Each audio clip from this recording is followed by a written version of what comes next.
Hello everyone. Today is April 29th on my end, so it's the feast of St. Catherine of Siena, and I'm going to try and teach you a little bit about resonance structures and formal charge today.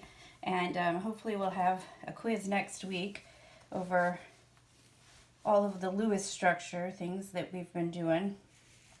And I think that'll be it for quizzes for quarter four. If you're sticking around for AP, we'll be doing some more work with this Lewis structure stuff. I'm hoping to get at least one more lab in here.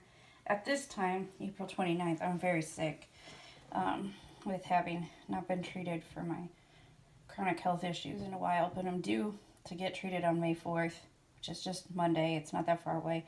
If that's the case, I'll be sort of back engaging with you in the last couple of weeks of school. So I hope that's the case.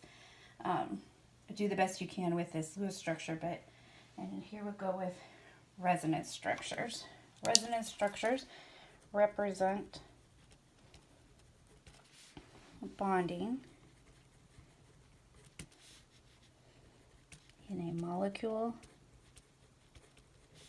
or ion when a single Lewis structure is inadequate. Okay, so sometimes we make the Lewis structure, but just drawing one doesn't really completely explain what's going on in that molecule. So we're going to start by thinking about ozone. And in ozone, we've got 3 oxygens. It's O3. And this is the kind of oxygen molecule you find in the atmosphere and after welding and stuff, but it's not the normal oxygen that you're breathing today. So ozone is O3. There's 3 oxygens, each have 6 valence electrons. So we have 18 valence electrons that we need to do here. So we put our O's in a row. Ooh. And bond them. And then that's 4, and we have 14 more. And if I did 14 more, if I did 6 here and 6 here, that's 12, and then there'd be 2 here, and that center oxygen wouldn't be satisfied. So we are going to have to double bond once. And so that is the picture of ozone. But another one of you could have been doing the exact same thing, thinking the exact same way, and very legitimately have drawn your structure like this, with the double bond on the other side between the other pair of oxygens. And we call these resonance structures. These are 2 structures that together represent what ozone is like. Ozone doesn't really have a double bond and then a single bond. It really has this like idea of it could be double or it could be single, and it's really kind of like it's 1.5. It's kind of like it's in between. And so the resonance hybrid is the composite of equivalent structures.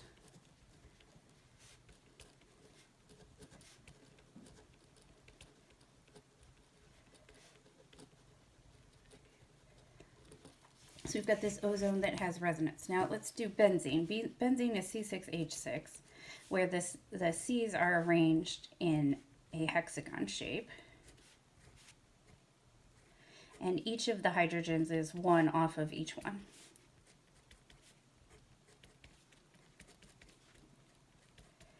And in this, the carbon has 6 valence electrons. Excuse me, the carbon has 6 electrons. The carbon has 4 valence electrons. So 6 times 4 is 24, plus 6 more for the hydrogen. So we have 30 valence electrons. And right now we've drawn 2, 4, 6, 8, 10, 12, 14, 16, 18, 20, 22, 24. So we've drawn 24. And right now all our hydrogens are satisfied and none of our C's are satisfied, but we only have 6 more electrons. So if we put them in pairs, we'd have like 3 satisfied carbons and 3 unsatisfied carbons. So instead we double bond, but it has to be every other, or the carbons wouldn't be satisfied. But then this can resonate. You have a resonance structure that's the same idea. It's just the double bonds are going to be in the opposite places.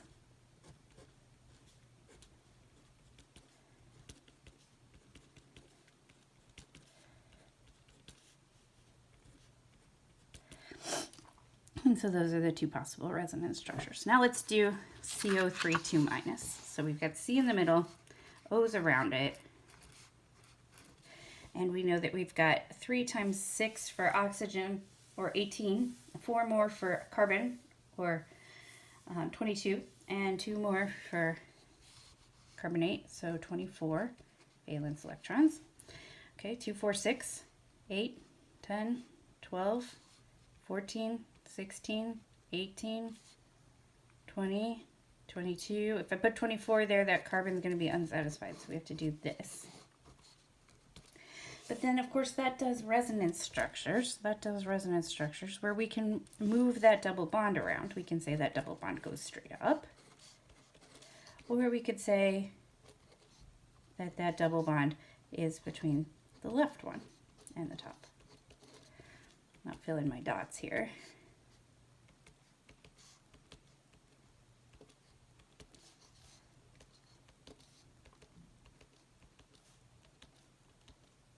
And of course, don't forget your pants, which apparently all of you figured out from the video what that was, except one student who told me that pants were optional in quarantine.